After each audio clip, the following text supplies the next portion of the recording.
After e4, c5, knight f3, d6, bishop b5 starts the Moscow variation against the Sicilian. We can play if after bishop d7 we just take the bishop.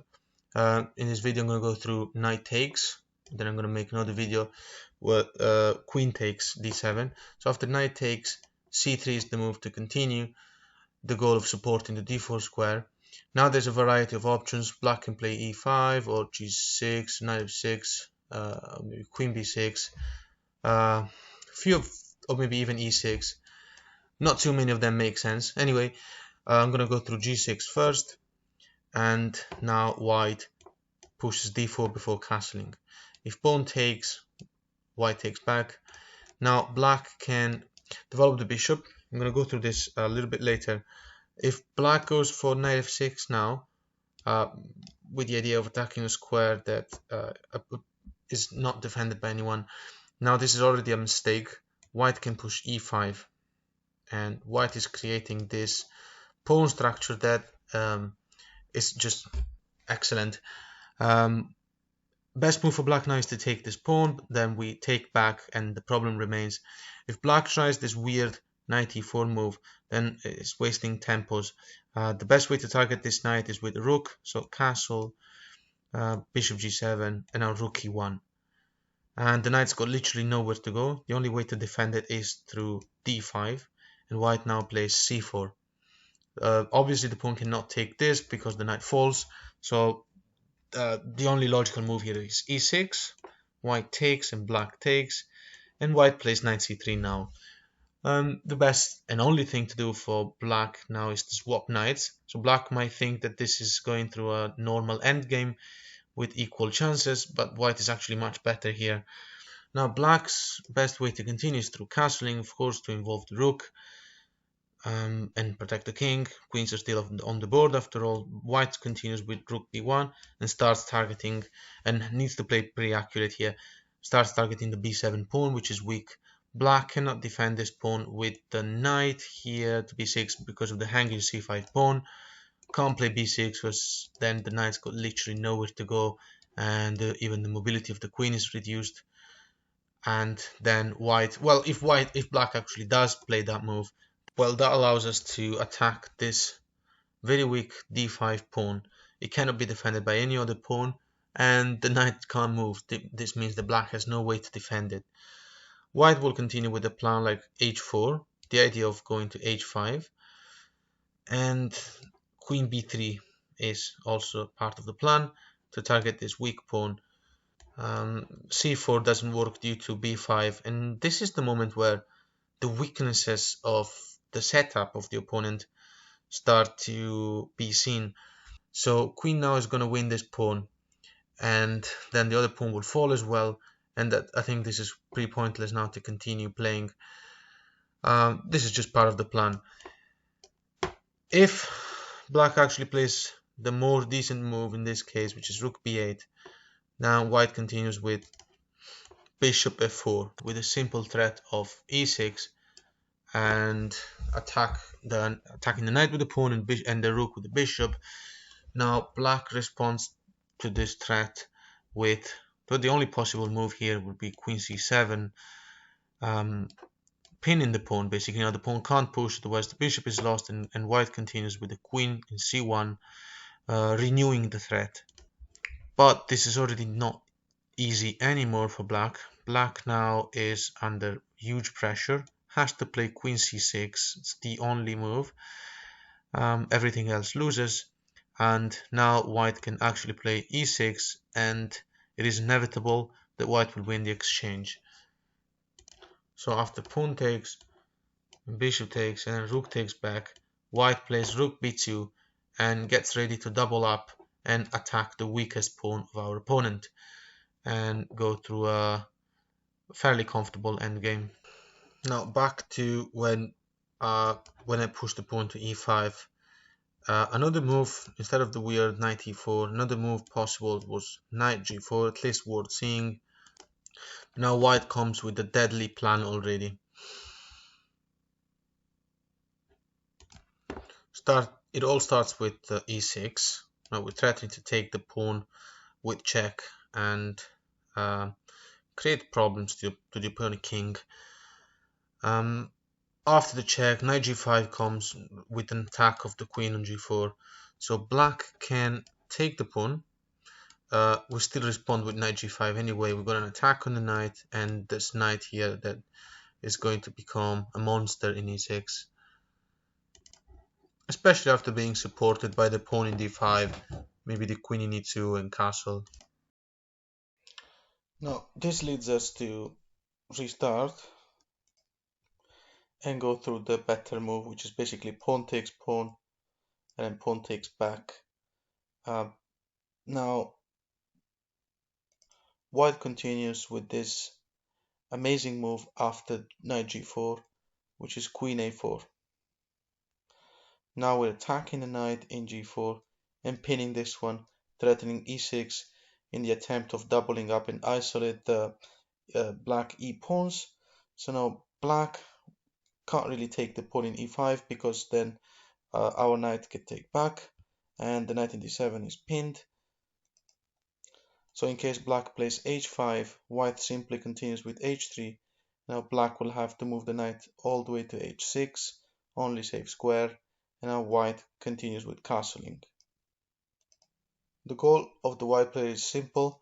It's rook d1, putting more pressure on the pawn on the knight in d7, pawn e6, knight e5. All of the pieces will go and attack the d7 knight. So if black now plays, for example, queen b6, with the idea of putting the rook in d8 to protect the knight with a lower valued piece rather than the queen, and also to stop the pawn going to e6. Now white continues with rook e1, and white is just better already. One desperate attempt that black can do to stop the pawn from going to e6 and mess up the pawn structure of the for example, the idea of e6, take the pawn in f7, king takes back, and then white has some interesting knight g5 move, and black can't castle anymore, king's in trouble, rook's on an open file, the knight is pinned, and so in order to avoid it, black can play e6. This makes the dark squares around the king not really strong. Bishop g5 comes now, and the plan of the white player is to exploit these weak dark squares with the knight. Bishop to g5, and white doesn't even worry about the b2 pawn because the attack that comes now is just slow but deadly. Knight d2, knight d4, and the knight will be able to access these two amazing squares with checks and potential discover checks. We got so many attackers, and yeah, black is in big trouble. Next moves will be like after bishop g7, there's knight bd2, and after queen to c7, knight e4, and white is much better than black here. Of course, this looks like a free pawn, but it's not. So bishop cannot take the pawn because knight takes, queen takes, knight is pinned, and then knight f6, knight is still pinned, queen takes, knight is met by bishop takes back, and now this is check. The rook will be winning the queen. So now black can try another move, which is in this situation. Instead of e6 to stop the white pawn from going there, black can try bishop g7, but that's also unfortunate since it's met by bishop takes, and now e6 actually happens, and after pawn takes, now white plays again the slow plan but also strong of knight a3.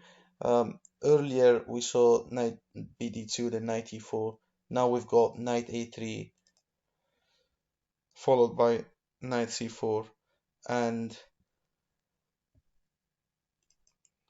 the usual idea of reaching e5, exploiting the pain, attacking the weak g6 square, and just improving the position of our pieces. white's pawn structure is perfect, black's pawn structure is terrible. Black can now try to play queen c6 to unpin the knight. At this point we can just take, and then exploit the weak squares, the weak pawns. So rook takes e6, king f7, and now double up the rooks.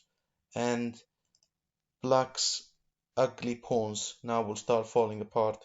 After rook to e8, white can pick up another pawn, and then after rook 8 to c8, white can play rook to a6, controlling and dominating the opponent's territory. White has literally no weaknesses.